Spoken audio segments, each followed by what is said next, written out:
नमस्कार, मैं कविता उनियाल, आप देख रहे हैं मीडिया टुडे टीवी।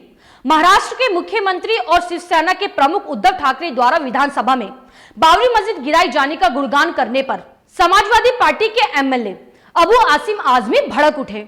उन्होंने उद्धव ठाकरे द्वारा दिए गए भाषण पर कड़ी नाराजगी जताई। उन्होंने मुख्यमंत्री की आलोचना करते हुए महाराष्ट्र सरकार के मुस्लिम मंत्रियों से इस्तीफे की मांग कर डाली। कम से कम जो मुस्लिम मिनिस्टर्स हैं उनको थोड़ी तो शर्म करना चाहिए। इस सरकार से कम अपना मंत्री पद का इस्तीफा दे देना चाहिए, ये मेरी मांग है। दरअसल उद्धव ठाकरे ने अपने बयान में बाबरी मस्जिद गिराई जाने को गर्व की बात बताया था। उन्होंने कहा कि जब बाबरी मस्जिद को गिराया गया तब सब वहां से भाग खड़े हुए थे। उद्धव ठाकरे का निशाना भाजपा पर था। शिवसेना प्रमुख बाल ठाकरे ने भी अपने एक इंटरव्यू में कहा था कि अगर इस घटना में शिव सैनिक शामिल है तो उन्हें इस बात पर गर्व है। आजमी ने कहा कि मुख्यमंत्री को यह ध्यान रखना चाहिए कि महाराष्ट्र सरकार एक सेकुलर सरकार है, सिर्फ शिवसेना की सरकार नहीं है, इसलिए यहाँ सिर्फ हिंदू मुस्लिम की बात नहीं होनी चाहिए।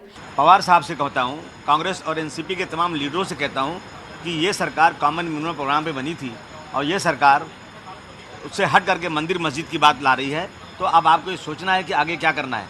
उन्होंने कहा कि सुप्रीम कोर्ट ने बाबरी मस्जिद गिराने की घटना को एक आपराधिक घटना कहा था और मुख्यमंत्री उद्धव ठाकरे इस आपराधिक घटना को स्वीकार कर रहे हैं। उद्धव ठाकरे ये भूल गए हैं कि वो महाराष्ट्र के मुख्यमंत्री हैं, शिवसेना के प्रमुख नहीं। जब सुप्रीम कोर्ट ने कह दिया क्रिमिनल एक्टिविटी है और एक मुख्यमंत्री क्रिमिनल एक्टिविटी को एक्सेप्ट करे, तो मैं समझता हूँ ये अफसोसजनक बात है। इस तरह की बातें नहीं करना चाहिए। और भूल गए ये कि अब ये शिवसेना के अध्यक्ष ही नहीं है, बल्कि यहाँ के मुख्यमंत्री हैं और वो दूसरी पार्टियों के सपोर्ट से हैं, अकेले नहीं है। आजमी ने कांग्रेस और एनसीपी पर निशाना साधते हुए कहा कि इन दलों ने अतीत में मुसलमानों को नौकरी और शिक्षा के लिए 5% आरक्षण देने की बात कही थी, लेकिन अभी तक नहीं दिया। कम से कम मुस्लिम मंत्रियों को तो शर्म करनी चाहिए और ठाकरे के बयान और आरक्षण के मुद्दे पर उन्हें इस्तीफा दे देना चाहिए। कांग्रेस एनसीपी ने कहा कि जो रिजर्वेशन 5% मिलना चाहिए, अब आप सत्ता में आ गए हैं तो कम से कम जो मुस्लिम मिनिस्टर्स हैं उनको थोड़ी तो शर्म करना चाहिए।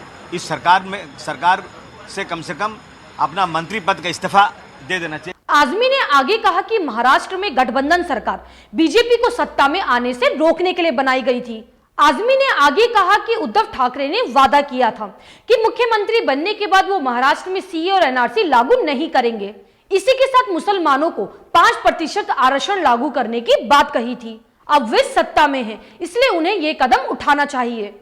देखिए, जब ये सरकार बनी थी तो बीजेपी को रोकने के लिए बनी थी और कांग्रेस एनसीपी ने कॉमन मिनिमम प्रोग्राम के तहत इस सरकार को सपोर्ट किया था। सीए एनआरसी के ऊपर हम बार बार कह रहे हैं, मुख्यमंत्री ने कहा था कि हम इसको यहाँ लागू नहीं करेंगे और बार बार ये बात हुई।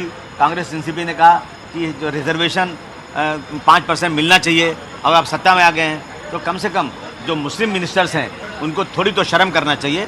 इस सरकार से कम अपना मंत्री पद का इस्तीफा दे देना चाहिए, ये मेरी मांग है। ठाकरे सरकार में असलम शेख और कांग्रेस के नवाब मलिक और एनसीपी के हसन कैबिनेट मंत्री हैं, वहीं अब्दुल सत्तार शिवसेना के राज्य मंत्री हैं। गोगोई ने जब सुप्रीम कोर्ट में जजमेंट लिखा था तो कहा था बाबरी मस्जिद में मूर्ति रखना और बाबरी मस्जिद को ढाना दोनों क्रिमिनल एक्टिविटी है। तो एक मुख्यमंत्री हाउस के अंदर क्रिमिनल एक्टिविटी को एक्सेप्ट करे, मैं समझता हूँ ये बहुत ही अफसोस की बात है। मैं पवार साहब से कहता हूँ, कांग्रेस और एनसीपी के तमाम लीडरों से कहता हूँ कि ये सरकार कॉमन मिनिमम प्रोग्राम पे बनी थी और ये सरकार उससे हट करके मंदिर मस्जिद की बात ला रही है, तो अब आपको ये सोचना है कि आगे क्या करना है।